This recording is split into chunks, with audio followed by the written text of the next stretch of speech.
தற்போதைய அண்மை செய்தி. தூத்துக்குடி மாவட்டத்தில் குலசேகரப்பட்டினத்தில் பூங்கா அமைப்பதற்கு எதிராக, விண்வெளி பூங்காவை அமைப்பதற்கு எதிராக பகுதி மக்கள் ஆர்ப்பாட்டத்தில் ஈடுபட்டு வரக்கூடிய காட்சிகளை நாம் பார்த்து கொண்டிருக்கிறோம். இது குறித்தான கூடுதல் தகவல்களை தருவதற்காக நமது செய்தியாளர் அஜித்குமார் இணைப்பில் இருக்கிறார். வணக்கம் அஜித், உங்க விரிவான தகவல்களை சொல்லுங்க.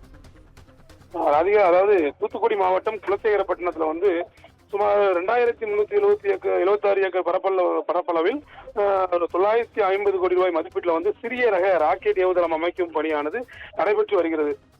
இதன் அருகில சுமார் 1200 ஏக்கர் பரப்பளவு தமிழ்நாடு தொழில் வளர்ச்சி கழகம், அதாவது டிட்கோ என்று சொல்லக்கூடிய தொழில் வளர்ச்சி கழகம் சார்பில் விண்வெளி தொழிற்சாலை மற்றும் உந்து சக்தி பூங்கா அமைப்பதற்கான இஸ்ரோவின் இன்ஸ்பேஸ் நிறுவனத்துடன் டிட்கோவானது கடந்த ஆண்டு ஒப்பந்தம் செய்தது.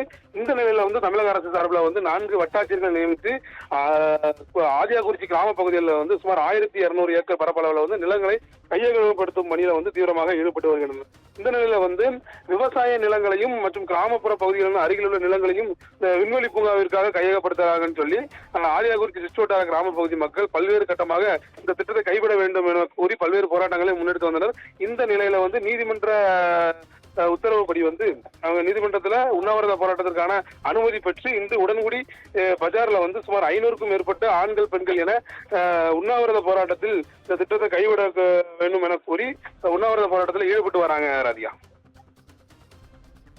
உங்க விரிவான தகவல்களுக்கு நன்றி அஜித்குமார்.